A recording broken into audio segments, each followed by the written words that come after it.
Olá, tudo bem? Você está no canal EBD Já, eu sou o Renato e hoje nós vamos continuar estudando a Palavra de Deus no nosso curso aqui sobre os dinossauros, né? Semana passada nós começamos a ver a questão dos dinossauros, como eles entram na questão da Bíblia aí, né? E hoje nós vamos vamos fechar esse assunto hoje aqui para eu já passar para outro assunto aí no nosso curso. Vou pedir para você estar deixando o seu like, se você gostar do material, se inscreva se não for inscrito, tá? Ative o sininho das notificações e compartilhe com seus amigos aí. Se não gostar também, deixa o like, porque deixando o like eu sei que vai estar ajudando a gente aí, tá? Mas vamos lá. Nós terminamos a semana passada falando sobre a cratera, tá? Que está lá em Yucatán, no México. Nós vamos falar o que a Bíblia e a ciência concordam. Aonde a teologia e a ciência concordam. Então, quando nós analisamos os impactos, os prejuízos que a cratera causou, e você pega isso, parece muito com a Bíblia, tá? Segundo estudiosos, quando esse meteoro caiu na Terra, ele gerou uma energia de milhares de megatons. O impacto foi tão forte que mudou a estrutura do planeta. Criou montanhas, cânions, e toda a Terra sofreu uma consequência e nunca mais foi a mesma. Nós temos uma história na Bíblia que é muito parecida com isso aí, certo? Bom, se eu considerar que a Bíblia me conta sobre o dilúvio, eu vou ter um relato acontecido aqui na Terra que seria totalmente capaz de extinguir os dinossauros, porque a Bíblia diz que só foram salvos Noé e a sua família. Tá? Ou seja, se eu considero um relato na Bíblia, tá? O que a Bíblia me conta, alguma coisa que a Bíblia me conta que poderia extinguir animais do tamanho de dinossauros, eu vou chegar aonde? No dilúvio. Se eu for analisar as consequências que o meteoro causou na Terra, ou seja, os impactos, os maremotos, os tsunamis, a mudança na estrutura, no eixo da Terra, a questão da atmosfera. Se eu for analisar tudo isso daí, eu vou chegar em quê? No dilúvio também. Tá? O dilúvio também vai fazer a mesma coisa. Então, eu só não vou chegar na rocha, porque o meteoro fala que foi algo que veio de fora da Terra e bateu na Terra. E já o dilúvio não, o dilúvio foi uma água, né, que estava aqui na Terra, ou que estava que caiu sobre a Terra. Nós vamos comentar isso quando chegar lá.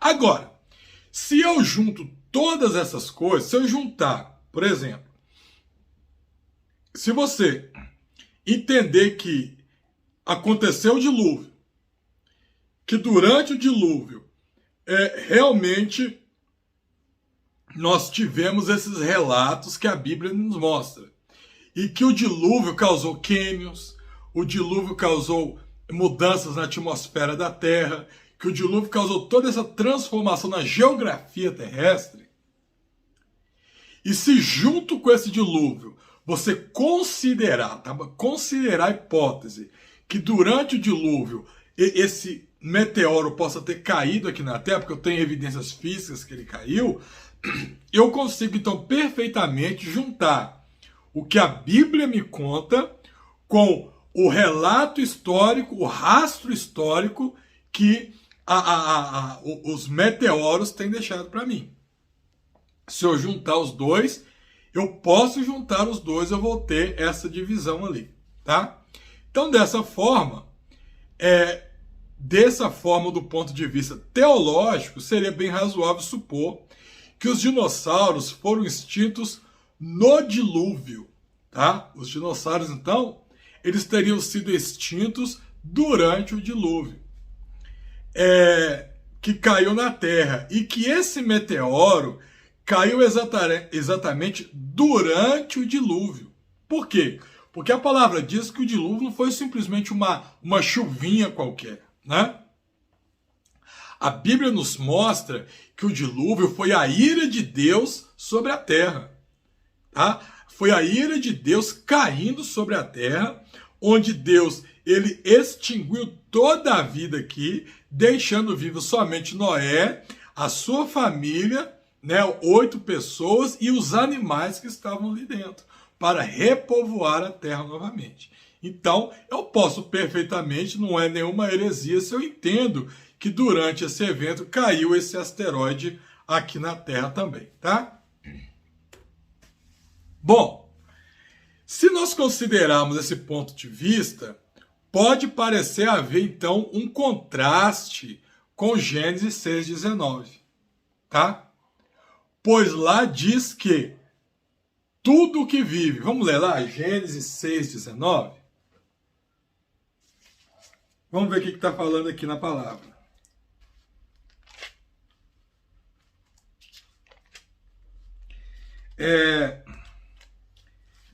Versículo 19, 6. Vamos ler a partir do 17. Olha só. E esteve o dilúvio 40 dias sobre a terra.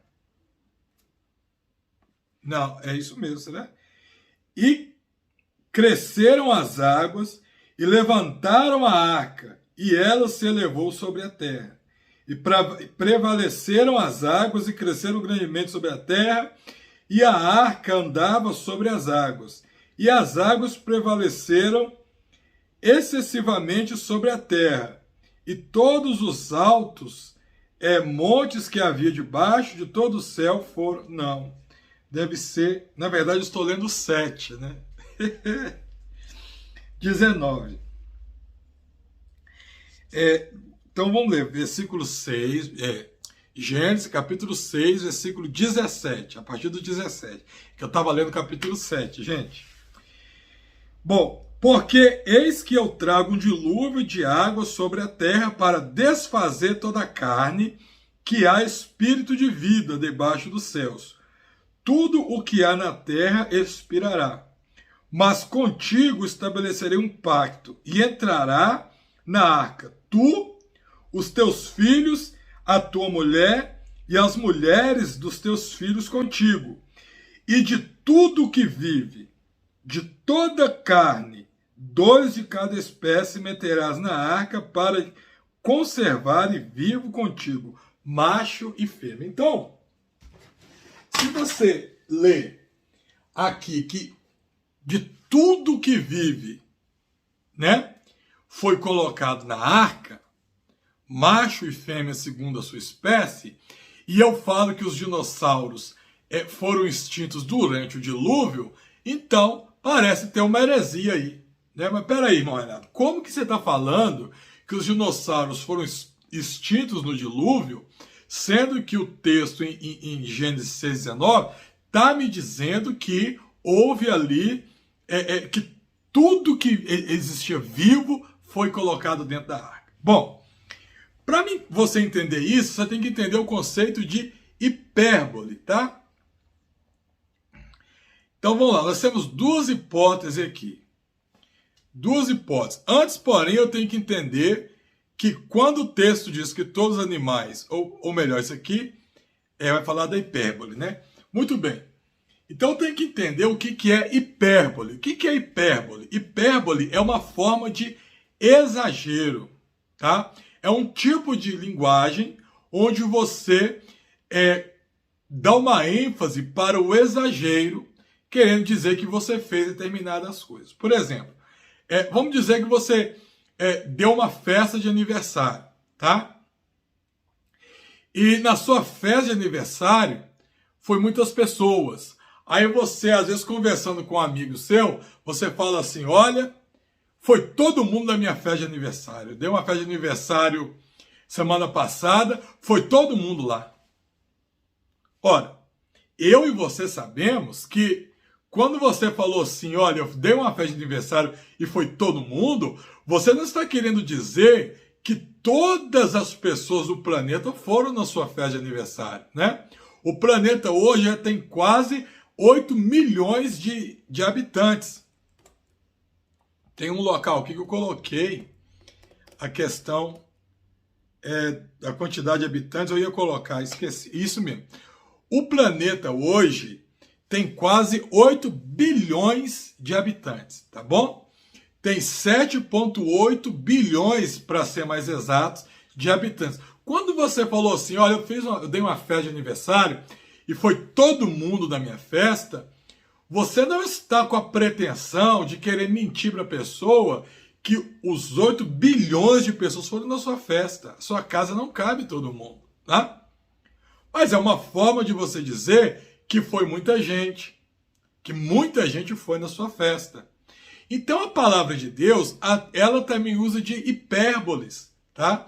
Então às vezes você lê lá um texto dizendo assim, olha, entra em tal local e mata todo mundo, extermina todo mundo, né? Ou, por exemplo, o rei Josias, ele acabou com todos os postes-ídolos, com todos os altares dos deuses pagãos. Aí lá na frente você vai falar de altar de deus pagão.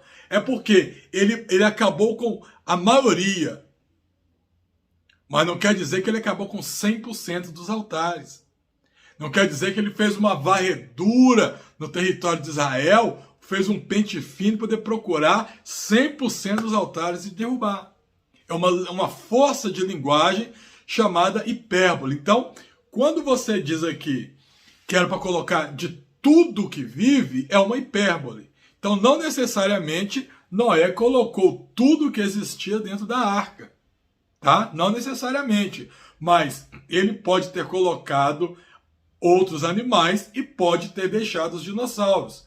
Que mesmo que ele tivesse deixado os dinossauros, esse texto de Gênesis 6:19 não contradiz com isso, porque eu posso entender que o versículo ali é uma hipérbole, tá? Se ele é uma hipérbole, eu posso entender que os dinossauros não foram colocados na arca, tá bom? Então eu tenho duas hipóteses, se eu considerar aí a questão dos dinossauros não terem passado a arca e terem morrido no dilúvio, tá? Então vamos ver quais são essas duas hipóteses. Muitos acreditam que Deus não preservou aqueles animais por questão de praticidade, tá? Pois se nós considerarmos a terra como tinha sido tudo destruída, a terra estava se regenerando agora, né? A terra ia começar, Noé, com a sua família e os animais que desceram da arca, iriam repovoar a terra novamente. A terra, o mundo, ia começar de novo. Então, não tinha vegetação, não tinha plantas, não tinha muitas árvores. Noé e a sua família têm que replantar tudo novamente. Dentro disso, muitos acreditam que os dinossauros não foram preservados por questão de praticidade, porque devido ao tamanho deles, né, não teria alimento na terra pós-diluviana para comportar os dinossauros, né? Não teria. Então, pela falta de alimentos, eles poderiam até mesmo devorar Noé e a sua família, e dessa forma o mundo não prosseguiria a partir dali, tá? É uma hipótese também, tá? Não para longe de qualquer questionamento dizer que não tem cabimento. Tem cabimento também. Agora tem uma segunda hipótese. Essa segunda ideia, ela é colocada a princípio por como que eu vou dizer para vocês? Ele é um filósofo. Ele é um filósofo cristão, tá? Que é esse moço aqui, ó. Alvin Plantinga. Hoje, ele é um dos principais filósofos cristãos da atualidade, tá bom? Ele deve estar com quase 90 anos, se não tiver com mais. Alvin Plantinga, ele é um filósofo muito respeitado, além do meio cristão, também por ateus, tá? Para os irmãos terem ideia do tipo de pessoa que ele é. E ele fez um comentário muito interessante nesse livro dele aqui, ó, que inclusive tem ele traduzido para o português, tá? Da livraria Vida Nova, que é Ciência, Religião e Naturalismo. É um dos livros bem conhecidos dele. Olha o que ele diz nesse livro.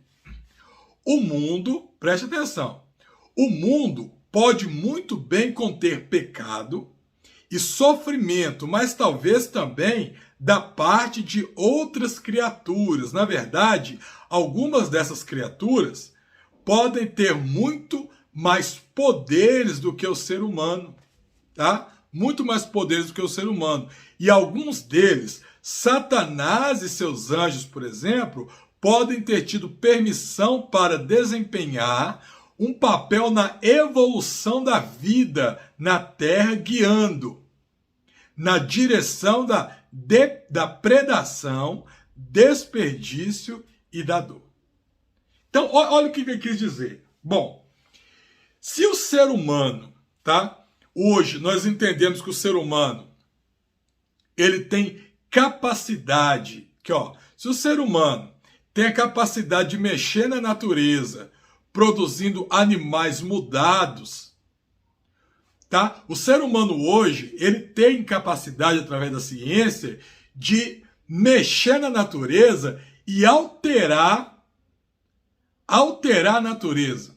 Então, por exemplo, quando eu mostrei para vocês a questão das raças de cachorro no vídeo passado, eu mostrei o Pug. O Pug, ele é um cachorro que foi criado em laboratório, tá? Aqui a gente tem o exemplo do Doberman. O Doberman, por exemplo, ele é um exemplo de um cachorro que também foi criado em laboratório. Só que ao contrário do Pug, o Doberman é um cachorro extremamente violento, tá? Ele é extremamente violento. O Pug, por outro lado, ele é um cachorro dócil, mas nós sabemos que por ele ter sido modificado geneticamente, por as transformações que foram feitas, ele é um cachorro que ele tem várias implicações através da sua saúde, né? O focinho dele muito pequeno dificulta ele a respirar, ele tem uma predisposição por causa daquelas dobrinhas que ele tem no pelo, na pele dele, a trazer algumas doenças ali, tá? Então, ele tem a questão do crânio dele ser muito grande, o olho dele mais para fora. Tudo isso leva ele a ter uma saúde mais debilitada do que um cachorro normal. Então, raciocina comigo. Se o homem, ele consegue mexer na natureza e pegar aquilo que Deus criou e modificar para poder trazer uma predação, uma degeneração para prejudicar a natureza de Deus, por que o diabo não poderia fazer o mesmo? E se através da inteligência limitada do homem ele consegue produzir coisas tão terríveis, imagina o que o diabo não poderia querer fazer agindo, modificando aquilo que o próprio Deus tinha feito. Por que eu estou falando isso? Porque, vamos aqui, ó. Entre os paleontólogos há um debate muito interessante sobre a simetria dos dinossauros, tá? Há um debate muito grande lá sobre a simetria. O Tiranossauro Rex, por exemplo, né, que é talvez o mais famoso dos dinossauros, é aquele principal nos filmes aí do Jurassic Park, por exemplo. Hoje, muitos já chegaram a um consenso de que o tiranossauro na vida real, ele não seria um predador da forma como é retratado nos cinemas de Hollywood, nos filmes de Hollywood. Porque, por causa do tamanho da perna dele, da cauda dele e o tamanho do braço dele, que é muito pequenininho, aquilo assimetricamente, o dinossauro não teria, o Tiranossauro Rex não teria equilíbrio. Muitos acreditam que ele era um carniceiro que vivia rastejando. Olha que interessante. Muitos acreditam que ele seria um carniceiro que vivia rastejando e comendo, se alimentando de animais mortos. Hoje já tem um debate de novo que foi mal interpretado isso aí e eles querem voltar de novo o Tiranossauro Rex para a categoria dos predadores. Como não entendo disso, não convém a mim deixar opinião. Mas eu quero mostrar que até mesmo entre os especialistas, muitos têm suposto que é estranho quando você observa os dinossauros. A forma deles, o tamanho deles, não condiz com o resto dos seres que tem aqui na Terra. né? Alguns chegaram até a dizer, supor que parece, né, que esses animais seriam fruto de um hibridismo. Olha que interessante. E isso são profissionais paleontólogos falando. Os próprios profissionais, às vezes, os acham estranhos, tá? Que não houve uma possibilidade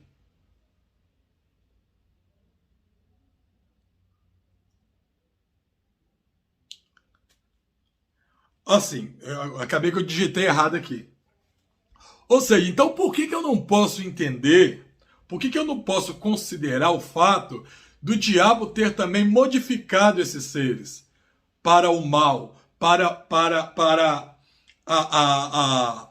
prejudicar a vida do ser humano aqui na Terra, para dificultar a vida, né? Então essa é uma ideia, essa seria uma ideia de um porquê, ou seja, resumindo até aqui, segundo esse pensamento, os dinossauros teriam sido criados por Deus, tá? No sexto dia da criação.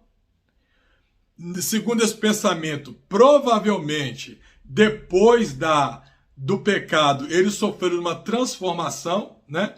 Uma transformação porque já ficou comprovado que répteis, enquanto vivem, crescem. Então eles podem ter sofrido uma transformação e até, quem sabe, uma alteração por parte do diabo também. Eu posso considerar isso.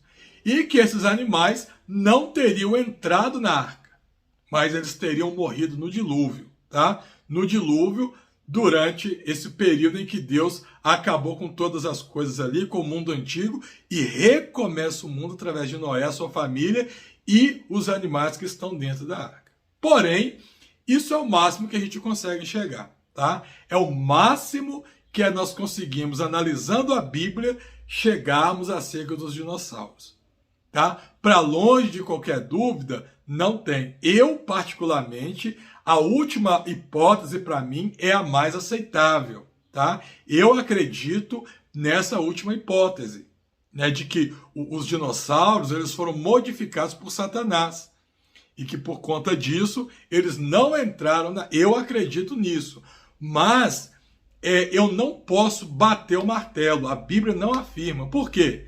O que a Bíblia fala dos dinossauros? Um silêncio absoluto, tá?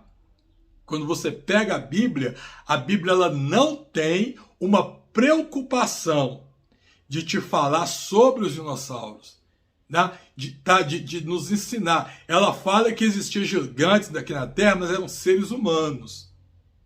Quando fala de dinossauros, a Bíblia ela mantém o seu silêncio. Então, enquanto não temos nenhuma informação nova, né? Nenhum achado mais recente que possa trazer mais luz sobre o assunto, infelizmente é o máximo que nós podemos chegar.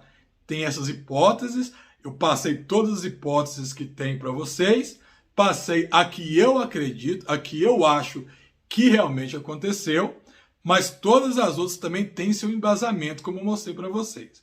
Longe disso, ou mais do que isso, ou colocar na Bíblia que a Bíblia está afirmando isso, eu não posso fazer.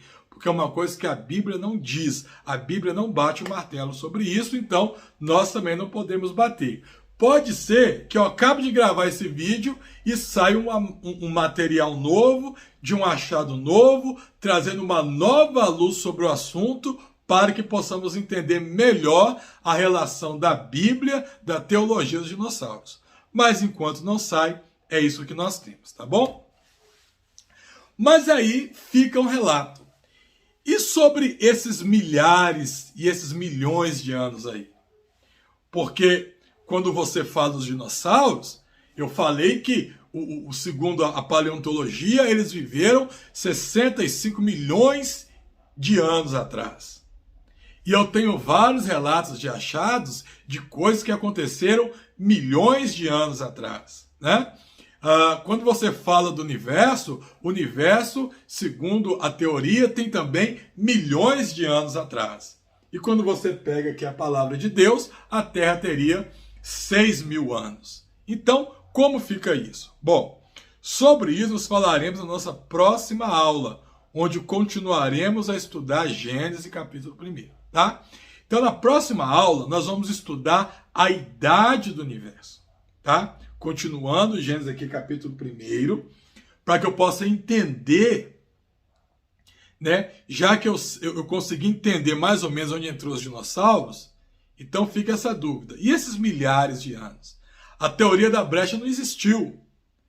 A teoria da brecha, ela é contra a Bíblia. E aí? Como que eu posso encaixar esses milhares de anos com a palavra de Deus?